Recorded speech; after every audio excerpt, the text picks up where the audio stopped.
السلام علیکم ورحمۃ اللہ وبرکاتہ۔ ناظرین حضرات، امید ہے آپ تمام حضرات خیر و عافیت سے ہوں گے۔ آج ہم نماز کے مکروہات سیکھیں گے، جیسے کہ ہم نے نماز کے واجبات، نماز کے فرائض سیکھے ہیں، ایسے ہی نماز کے واجبات سیکھنا، جیسے نماز کے فرائض سیکھنا ہم پر ضروری تھا، ایسے ہی نماز کے مکروہات کا سیکھنا بھی ضروری ہے۔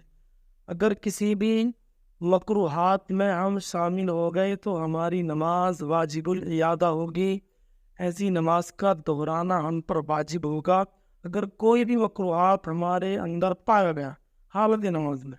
اب دیکھیے حضرات، نماز کے مکروہات کیا کیا ہیں۔ بہت سارے مکروہات ہیں، ہم یہاں پر کچھ مکروہات بیان کرتے ہیں۔ نماز کے مکروہات میں پہلا آتا ہے حالت نماز میں داڑھی وغیرہ سے کھیلنا۔ اس طریقے سے نماز کے حالت میں یہ مکروہ تحریمی ہے۔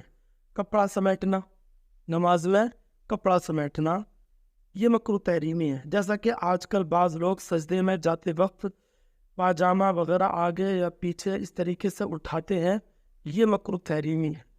اگر وہ الگ بات ہے کہ اگر کپڑا چپک جائے تو اس کو ایک ہاتھ سے ہٹانے میں کوئی حرج نہیں۔ کپڑا لٹکانا، رومال وغیرہ اس طریقے سے سر کی طرف سے لٹکانا یا کندھے پر اس طریقے سے لٹکانا کہ اس کا ایک کنارہ پیٹ پر ہو، دوسرا کنارہ پیٹھ پر ہو، یہ مکروہ تحریمی ہے۔ وہ الگ بات ہے کہ رومال کو اس طریقے سے بل دے دینا، کندھے کی طرف کو بل دینا، یہ ٹھیک ہے۔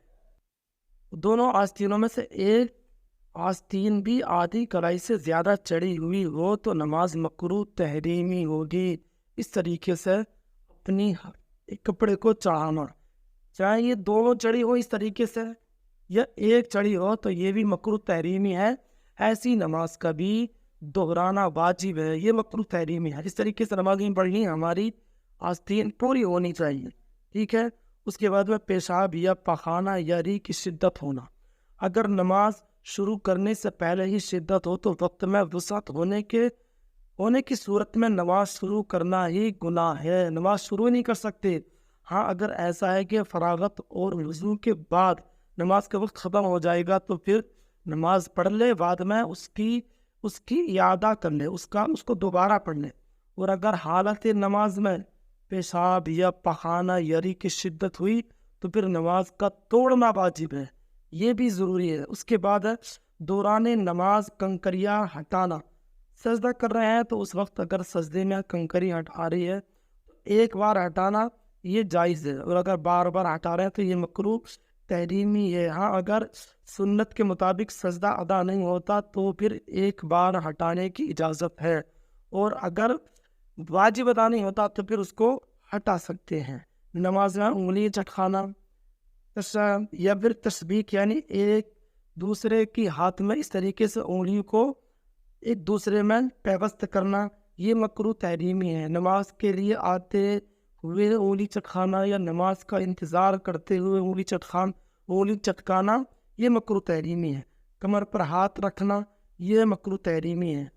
نگاہ آسمان کی طرف اٹھا کر کے حالت نماز میں دیکھنا یہ مکروہ تحریمی ہے۔ حالت نماز میں آسمان کی طرف نہیں دیکھنا چاہیے، یہ مکروہ تحریمی ہے۔ اس کے بعد میں ادھر ادھر دیکھنا حالت نماز میں، چہرہ گھما کر کے، مکروہ تحریمی ہے۔ ہم چہرہ گھماتے ہیں، کئی نمازی کو دیکھا گیا کہ وہ دیکھتے ہیں کون آ رہا ہے کون جا رہا ہے، یہ مکروہ تحریمی۔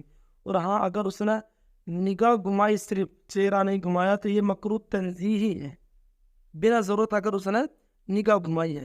مرد کا سجدے میں کلائیوں کو بچھانا، کتے کی طرح جیسے کتا بیٹھتا ہے اس طریقے سے بچھانا، یہ بھی مکروہ تحریمی ہے۔ کسی شخص کا منہ کے سامنے نماز پڑھنا، دوسرے شخص کو نمازی کی طرف منہ کر کے بیٹھنا، یہ ناجائز و گناہ ہے۔ اس طریقے سے بھی بیٹھنا چاہیے۔ نماز میں ناک اور منہ چھپانا، جیسے ٹھنڈ میں ہم کیا کرتے ہیں، جب جاڑوں کا موسم ہوتا تو چادر سے اپنے منہ کو اس طریقے سے چھپا لیتے ہیں، یہ مکروہ تحریمی۔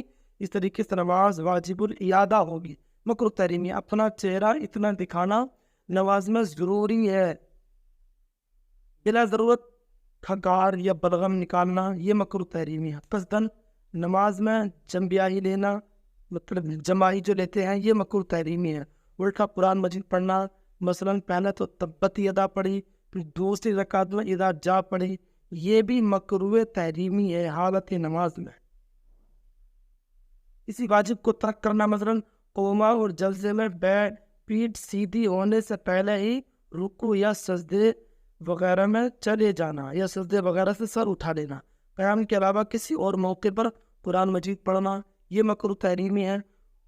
قرات رکوع میں پہنچ کر ختم کرنا مکروہ تحریمی ہے۔ امام سے پہلے مقتدی کا رکوع اور سجود میں جانا یا امام سے پہلے مقتدی کا رکوع سجود سے سر کو اٹھانا، یہ بھی مکروہ تحریمی ہے۔